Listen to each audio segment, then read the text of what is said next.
One of the best freshmen, if not the best freshman this year, has absolutely been Reed Sheppard. We'll be looking at Reed Sheppard in his game versus Mississippi State. He made a statement, but I saw this coming from the very beginning. I was seeing signs of him being a breakout freshman since this summer. As you can see here, I had him on my TikTok, and I said he was going to be one of the best, but let's check out his on-ball offense. As an on-ball player, he has been a pleasant surprise with the ability to shoot off the dribble or even get to the mid-range where he can see open spots, pull up and knock it down. His handle is way better than advertised, but I think this is what makes him special as a primary ball handler. His ability to get downhill. He's more athletic than people think, and he's stronger. You can see here he draws too, but then he makes the right read. This is stuff I love to see out of him, and it's really impressive to see a young guy be able to do this. He does it again where he gets downhill, he draws two people, once again passes it right on the money, right on time, right on target, and hits the guy right where it needs to be. Young point guards, this is so important to create deficits to make sure that other players get to eat, but then it all comes back to you if you're constantly being aggressive, and that's something that I love to see out of Reed Sheppard. Sometimes they're not going to be able to guard you, or they're not going to step up because they're scared of your pass, and that is when you can go ahead and get an easy 2 points. His intelligence and his ability to apply his skills to the game is what makes him impressive. You see how he gets by the first guy, the big, who can block his shot. He slows down to get into the body of the defender, gets the and one, and does not get blocked because he's smart enough to know he needs to create body contact so he doesn't get blocked. But that was a big possession because that allowed him to take free throws as well, get the game closer. And he also has the ability to run a team, make sure that they're in the offense and get people good shots. Something I love to see out of modern guards is the ability to play off the ball too. You're not always going to be able to have the ball in your hands, and he's just as deadly off the ball. He's shooting the ball at about 53% from the 3-point, which allows him to come off screens and knock shots down like this.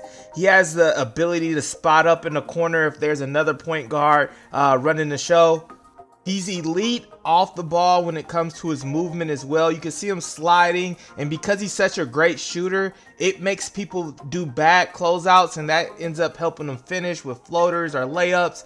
That's where I think his game will easily translate to the NBA. And you can see him again moving to a spot to get an open shot and knocking it down. The shooting is the key though. Make sure you guys shoot the ball well and work on it. His defense and intangibles separate him from a lot of guys I've seen who I know his defense would not translate. He definitely shows some tools with his mental toughness and as well with his defensive presence. You can see on this play right here, he gets caught looking at the ball, but he doesn't quit on the play. He decides to get back, get to block, and you see that a lot of times with freshmen. They're not as good off-ball defenders. Sometimes they fall asleep like this play once again, but he comes back, makes a play on the ball. He made 2 huge plays down the stretch. He's clutch, but I love his heart. He does a really good job at remaining present even when he makes mistakes and figuring out what to do next. That's a huge problem I see with a lot of high school and even college players. And then you see this denial here. He was absolutely giving them the business at Hubbard from Mississippi State. Good denial there, still gets the basket. His defense absolutely ruined the day for Mississippi State, especially in the last few possessions. But he also has those intangibles like running the floor, getting easy layups that way, just making sure he plays hard and does all the little things it takes to win. These are things I see a lot of 5-star players not do. It's a lot of things that I see NBA players not do at times, not run their lanes and play hard throughout the game. And these moments really showed me what Reed Sheppard was made of, and really showed how different his intangibles were. You can see here he was making a lot of mistakes in the last couple of minutes. He turns the ball over. He also goes ahead and lets a drive-by happen. The guy ends up finishing the basket with a foul because he was making mistakes. But instead of just quitting on it, he keeps going. And you can see right here, he's able to, after the Hubbard ended up hitting the tough 3, he came back and he did this, which was absolutely crazy. He came down the court, DJ passed him the ball. He gets downhill for an easy floater. That is mental toughness. You made the mistake, but it's okay. Move forward with it. Freshman mistakes are expected. One of my favorite players to compare him to is Austin Reaves. A lot of you guys compare him to Clay or other JJ Redick shooter guys, but that's not really him. He's really good on the ball, and he reminds me a ton of Austin Reaves. His ability to get downhill, draw contact, is very similar.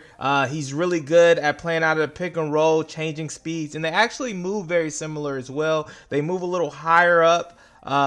They're close in height. I think Reed Sheppard's around 6'3", 6'4". Austin Reaves is about 6'5". The thing about it, though, is we're watching Austin Reaves as a junior and senior. As a freshman, he was nowhere close to where Reed Sheppard is right now, and I expect him, if he keeps up his work, stay dedicated to the game, to pass Austin Reaves up by a good bit. But there's so many little things that remind me of him. Even the way that he decides to move without the ball and is able to mix up great on and off ball play is what kind of makes him special, which shows me that Reed Sheppard is definitely going to be a guy that's going to be able to play with superstars. He's going to be able to play off the bench. He's going to be able to grow into a higher offensive role as time goes on. The catch and shoot is such a foundation to both guys' game, and the big reason why it is so important for them is they're not freak athletes. They're guys that need to be able to attack closeouts. They're guys that once you see them hit one or two, that's when they get really tough to guard. So I tell all you young guys, make sure you have a decent catch and shoot, then grow it out and add some dribbles to it. Make sure you can shoot off the move, but at least a basic catch and shoot could definitely make it so much easier for you to get to the basket, finish at the rim, and also it can make your teammates better as well. That's almost an invisible assist, as I call it. Please like, comment, and subscribe. We will be producing a lot of videos. Hope you enjoyed.